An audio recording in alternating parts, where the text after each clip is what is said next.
Hey everyone, geophysicist Stefan Burns here. We just had a massive explosion on the sun, a 1.9 X-class flare yesterday on the 18th of January on the new moon, and that solar storm is fast approaching the Earth. It's going to combine with an existing solar wind structure known as a co-rotating interaction region, and this is going to impact Earth tonight. That is at least the expectation from a variety of space weather organizations. For example, NASA and NOAA, they have released space weather models showing an impact coming in tonight Eastern time or very early in the morning around 1 a.m. Universal time for the 20th of January. So this is going to trigger strong aurora across the United States and also Europe up in the high latitude regions. So we see how that auroral curl looks here with this animation. That is exactly what we are going to get. This is the aurora view line for tonight and also for tomorrow night. This is the forecast. They expect a KP index of 8, meaning that this will be a G4 geomagnetic storm. The scale rating goes from 1 to 5. So a G4 is classified as a severe geomagnetic storm, and the KP index scales from 1 to 9. So this is only one click off of the highest value, and we very well could have a G5 storm impact from this because of how this solar storm that launched from the sun will be combining with that existing solar wind structure known as a co-rotating interaction region, a zone of higher density plasma, and then there's low density plasma behind it, meaning this solar storm is going to be able to quickly catch up to that co-rotating interaction region, combine with it, condense even more, create a more complicated structure, and then all that will sweep by and impact the Earth, triggering some significant geomagnetic volatility. These are actual swings in Earth's magnetic field, and that just in general energizes the entire planet and alters the Earth geophysical system. So we're looking at stronger ionospheric currents, stronger telluric currents in the oceans, in the crust. We're looking at more magnetic flux across the entire planet, heightened energetic volatility in the atmosphere, so stronger and more volatile weather systems. We could be looking at more earthquake activity, more volcanic activity.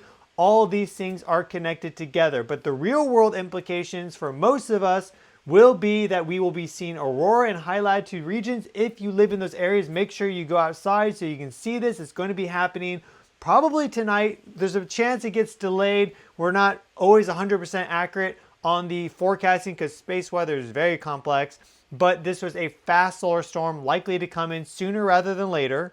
So I don't expect this to be delayed at 4 days or something. This is coming in quick. And also there can be issues with power grids, there can be issues with telecommunications and satellite communications, things of that nature. Technological malfunctions are more common during these sort of powerful geomagnetic storms, so be aware of that. Now, when you get these sort of massive explosions on the Earth-facing side of the sun, what happens is we get these proton radiation storms in advance of the geomagnetic storm, because what happens is that push of plasma accelerates a lot of these highly energized particles like protons, electrons to relativistic speeds, speeds near the speed of light.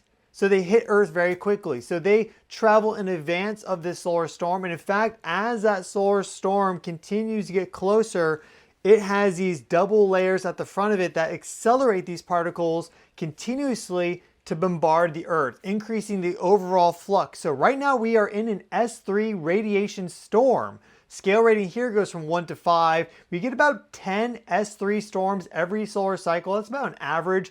This is significant. This is a very strong radiation storm. We see that our greater than 10 mega electron volt protons, that's a measure of energy density, you could say, for a particle. We see that that is now all the way up here at 1,930. Average values for all of these are about 0.15 to 0.2. So we've gone up nearly 4 orders of magnitude there. It's insane. We also see our greater than 50 mega electron volt protons have bumped up to about 7.5. So they've also gone up almost 2 orders of magnitude. They're nearly at the warning threshold right here.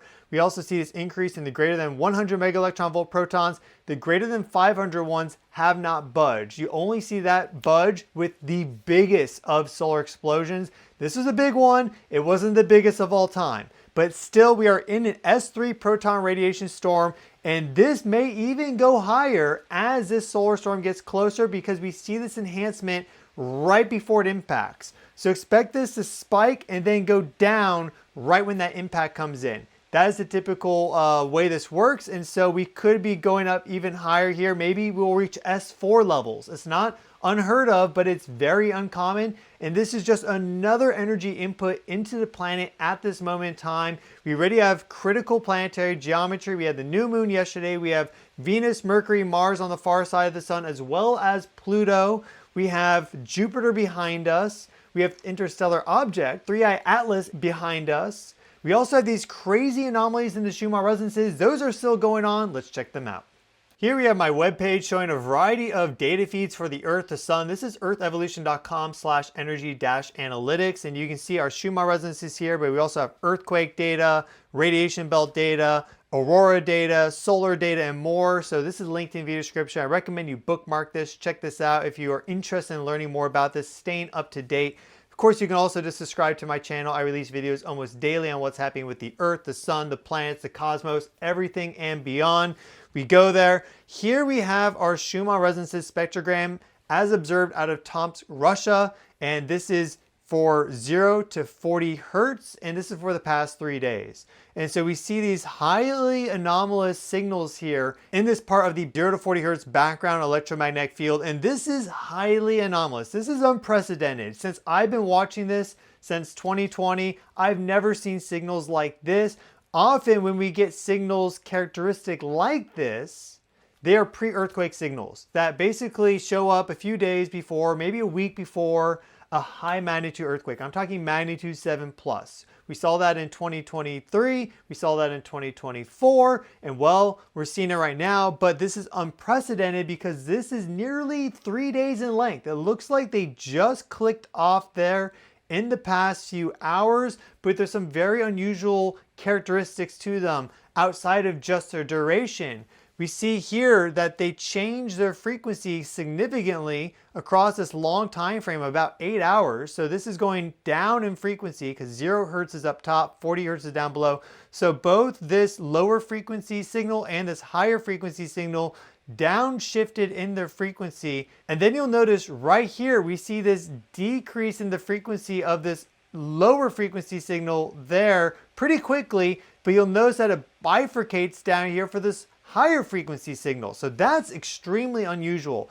And it gets very faint right there, but they do apply a filter where they gain everything down at 32 hertz and above. So that's making this signal difficult to see. And in fact, that means that this signal showing up at such a high power really is something to pay attention to.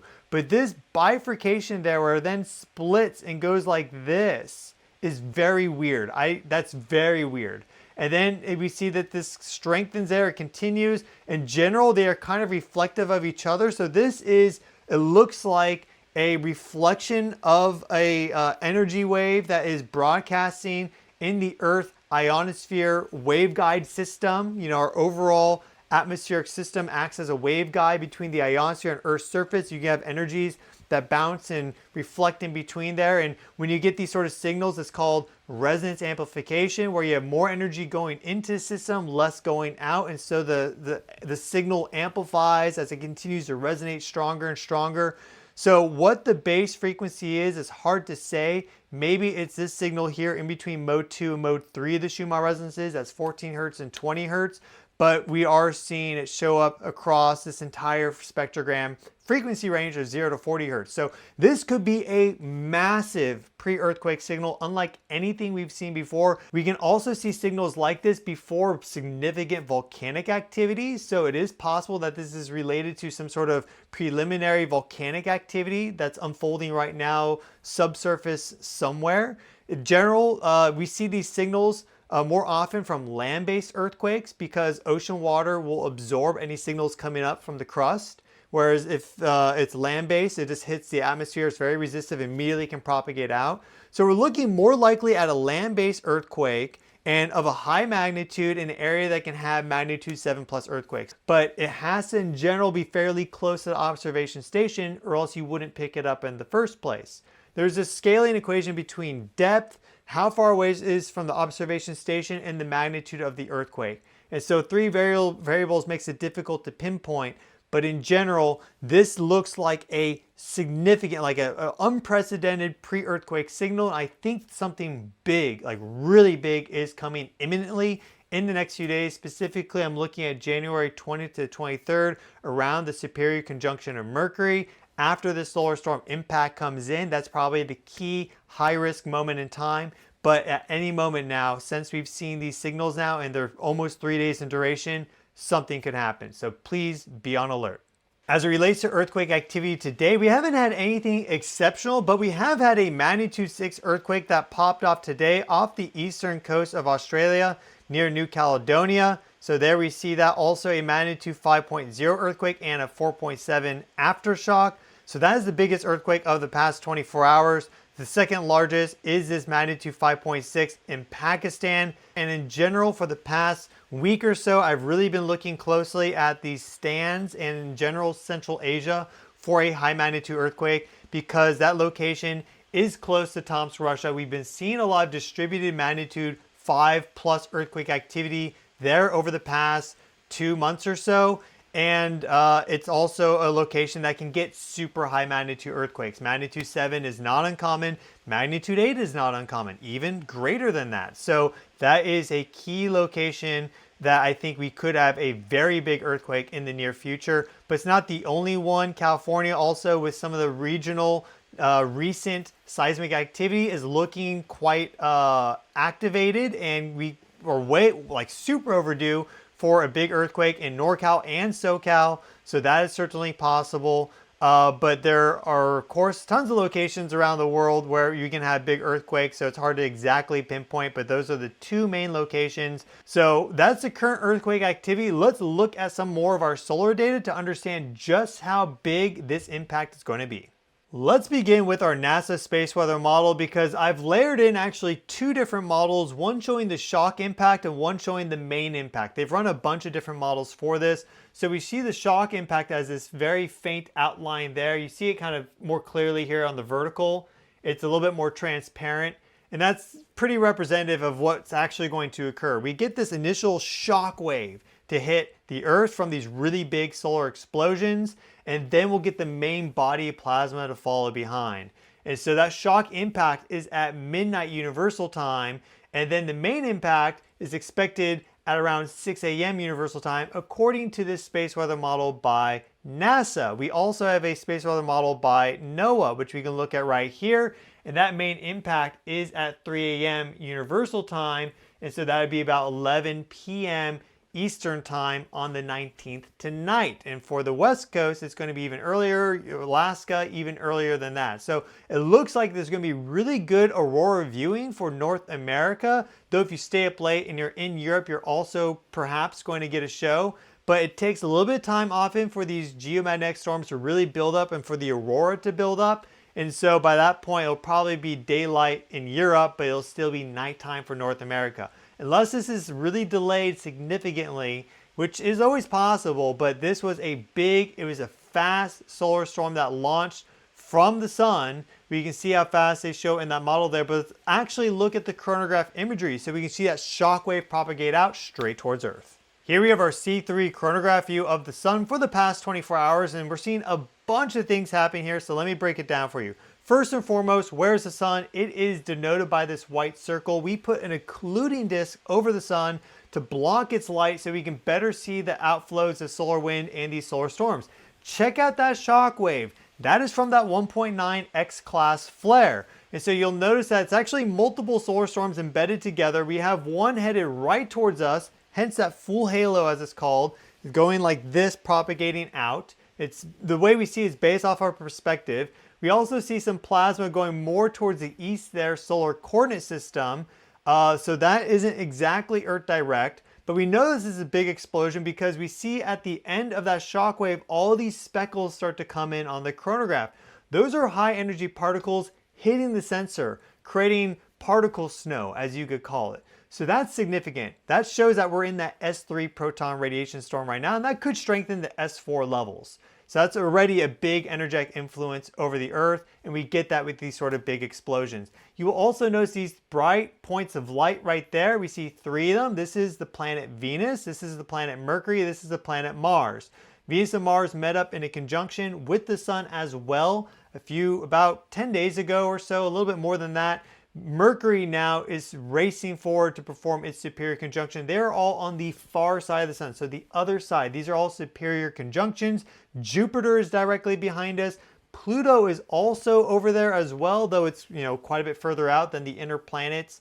And we also have 3i Atlas behind us, roughly in line with Pluto, the Sun, Earth, and Jupiter. There's a loose geometry there, but it's actually fairly precise. You don't get this sort of planetary geometry all the time. In fact, this is a once-in-a-lifetime event. And we're seeing these sort of energetic events unfold with the big solar storm impact. We get these sort of G3, G4, G5 geomagnetic storms typically every solar cycle.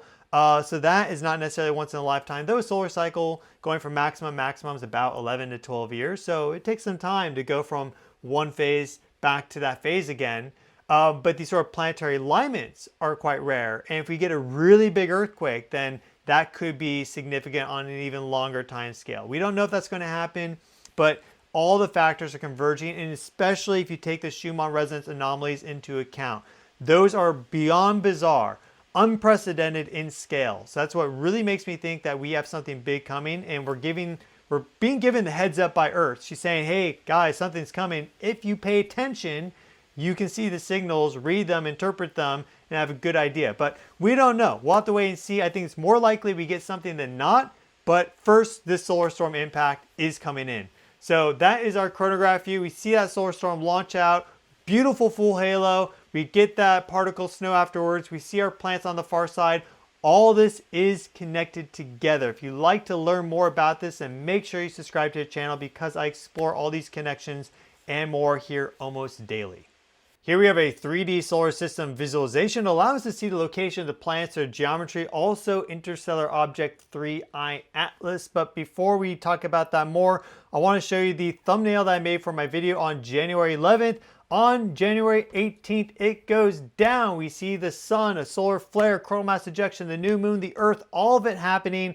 And that was based off of planetary geometry. I made that forecast of something big happening on the 18th, also paired with the new moon. Everything was converging on that day, and well, it happened. So you can't make this stuff up. If you look at this, you understand it. You can forecast this out accurately if you have the proper education and research into it. And really just requires you to just do a lot of deep study and research and connecting into these energies to really, be able to get that sense developed.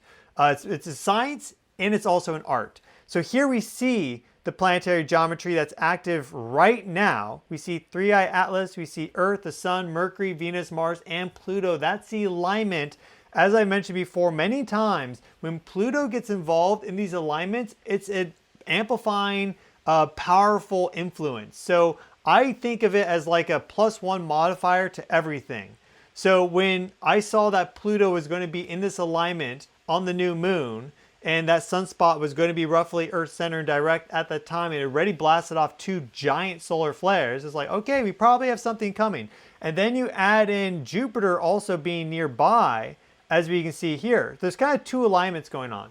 There's Jupiter, Earth, Sun, Mercury, Venus, and Mars. That alignment starting to break apart now as Venus moves ahead, that whole deal. But then we also, on the other side, have this 3i Atlas, Earth, Mercury, Venus, Mars, Pluto alignment. And that one's interesting because 3i Atlas is an interstellar object. It carries a unique interstellar vibration and frequency and resonance to it. And Pluto is a very distant object. It's a dwarf planet. It's a trans-Neptunian object in the Kuiper belt, much, much further out than Jupiter at 5.2 astronomical units, or the inner planets at less than 2 astronomical units. And so that's a very powerful energy signature. Jupiter is also associated with like making things bigger, more bombastic, inflating things. And so you have Pluto and Jupiter roughly opposite each other right now in that alignment. And that really goes exact, the opposition between them this year well, that is just speaking to there being bigger, more powerful events unfolding. And so when you get a big solar storm to launch, you know, the initial forecast I put out was minimum G3. Now NOAA has come out with a G4 minimum forecast. And I think that's likely. So we'll very likely see a bunch of aurora over the next 24 hours for North America, for Canada, for Alaska. It's going to be wild. So make sure you are prepared for that if you have the ability, if you live in those locations. Now's a great time to get your camera ready, your batteries charged, and to prepare, take a nap, because you're going to want to be well rested for tonight. And another very important factor to mention as it relates to this solar storm impact and the ensuing geomagnetic storm and its strength that can be expected is the fact that our radiation belts right now are fully charged. They are at maximum flux. We see this snapshot for right now. If I hit play, this will go back quite a bit in time to January 12th. But you'll notice across this that they've been basically fully charged now for more than a week. They've been staying at a super high charge for quite some time now, meaning that Earth is ready, it's locked and loaded, and when that solar storm impact comes in, it's going to cause all these ions to precipitate down rapidly into our ionosphere, which is where we see these aurora. Also a little bit lower down at the lower part of the ionosphere. But the aurora are actual plasma currents pulsating through our atmosphere that, because it's plasma, it's releasing light in optical wavelengths that we see. So this is reds, greens, blues, purples, but if it's daytime, there can still be aurora. Like when this storm hits and it's daytime, let's say for Europe, there's still plasma circulating up there. It's just sunlight is brighter, so you don't see it. But at nighttime, sunlight goes away, you have the chance to see the aurora. And with it basically still being the new moon, right? There's very little light being reflected off the moon right now. It's the perfect opportunity to see this aurora viewing event, because we're going to have almost no light pollution from the moon. We're going to have great dark sky conditions. If your weather cooperates, make sure you go out to see the aurora, because it is going to be incredible tonight. That at least is the forecast. So I've been your host, Stefan Burns. Thank you all so much for watching. I'll keep you up to date with everything. I'm very likely going to have to do a live stream tonight as this storm comes in to give you the download on what is happening, the geomagnetic volatility, and more. Of course, if some big Earth event occurs, I'm there right on it, whether with a video or with a live stream. I consider it my duty, my responsibility to report on these things as fast as possible to the highest accuracy, and also to really examine all the different angles so I can be the most accurate with my forecast. I'm open to all these things and I incorporate them all into my forecast, which allows me to be, in general, it seems more accurate than some of these official agencies. You wish they were, but unfortunately that's the case. So I will keep you up to date with all this, and that is what's happening right now. Expect some beautiful aurora in the immediate future, the next 24 hours. I wish you the best with that. I'd love to see your photos posted to the community section on my page. If you go to my channel page and you click the community tab, you can post your photos there. So share all your beautiful aurora pics when they come in there. People are going to love it. Thank you all so much. Wishing each and every single one of you well. Please take care of yourselves. I'll see you all in the next video.